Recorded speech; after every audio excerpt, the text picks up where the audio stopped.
Hi hello welcome to our Telugu entertainment.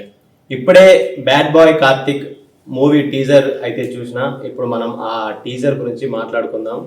Bad boy Karthik teaser ఎలా ఉంది? Very very bad. First టీజర్లో ఏమన్నా కథ ఉందో మాట్లాడుకుందాం. బ్యాడ్ బాయ్ కార్తిక్ మూవీ టీజర్లో స్టోరీ నాకైతే ఏం అర్థం కాలేదు. క్యారెక్టర్స్ కనిపించుకుంటూ పోయినాయి. ఆ టీజర్లో నాకు కొంచెం హైలైట్ అనిపించింది ఏంటంటే వెన్నెల కిషోర్ ఎంట్రీ. ఈ టీజర్లో వెన్నెల కిషోర్ ఎంట్రీ ఒక్కటి తీసేస్తే నాకు అసలు పెద్దగా ఏం ఎక్కలేదు.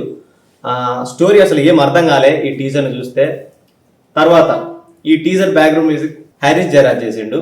సో ఎట్లుంది బ్యాక్గ్రౌండ్ మ్యూజిక్, ఎట్లుంది నాకైతే ఏం అర్థం కాలేదు. నెక్స్ట్ అక్కడికే వస్తున్నా. మనం ఈ టీజర్ గురించి కొంచెం టెక్నికల్గా మాట్లాడుకోవాలి. ఫస్ట్ మనం ఒక టీజర్ని కట్ చేసినప్పుడు అందులో ఎంతవరకు స్టోరీ చెప్పాలి, చెప్పన్నా చెప్పొద్దా అనేది మనం డిసైడ్ కావాలి. మరి వీళ్ళైతే ఈ టీజర్లో వాళ్ళ సినిమాలో కొన్ని షార్ట్స్ని, కొన్ని క్యారెక్టర్లకు సంబంధించిన కొన్ని క్లిప్స్ని అయితే వేసిర్రు. కానీ స్టోరీ ఏమన్నా అర్థమవుతుందా అంటే అర్థం కాలే. తర్వాత బ్యాక్గ్రౌండ్ మ్యూజిక్, దీనికి బ్యాక్గ్రౌండ్ మ్యూజిక్ హ్యారీస్ జయరాజ్ గారు చేసిర్రు. బ్యాక్గ్రౌండ్ మ్యూజిక్ గుడ్ అంతే. తర్వాత రెండు విషయాన్ని మనం బాగా గుర్తుపెట్టుకోవాలి. టీజర్కు బ్యాక్గ్రౌండ్ మ్యూజిక్ అనేది సింక్ అయిందో లేదో పక్క పెడితే సౌండ్ ఎఫెక్ట్స్ గురించి మనం మాట్లాడుకోవాలి. మధ్యలో కొన్ని టెక్స్ట్లు వేసిర్రు, ఏదో డిఫరెంట్గా ట్రై చేసిర్రు. ఓకే, టెక్స్ట్ వరకు ఓకే, వాళ్ళ టెక్నీషియన్ల క్రెడిట్స్ వేసిర్రు. కానీ ఆ సౌండ్ ఎఫెక్ట్స్ అనేవి ఉన్నాయి, అవి సింక్ లేకుండా ఈ టీజర్లో యాడ్ చేసిర్రు.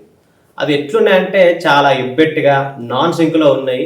మనం అసలు ఒక మూవీ టీజర్నే చూస్తున్నామా అన్న డౌట్ అయితే నాకు వచ్చింది. టీజర్ క్రెడిట్స్ లో ఎడిటర్ ఎవరంటే కోటగిరి వెంకటేశ్వరరావు గారు అని ఉంది. మరి ఆయన ఏ విధంగా కట్ చేసిండో నాకైతే అర్థం కాలే.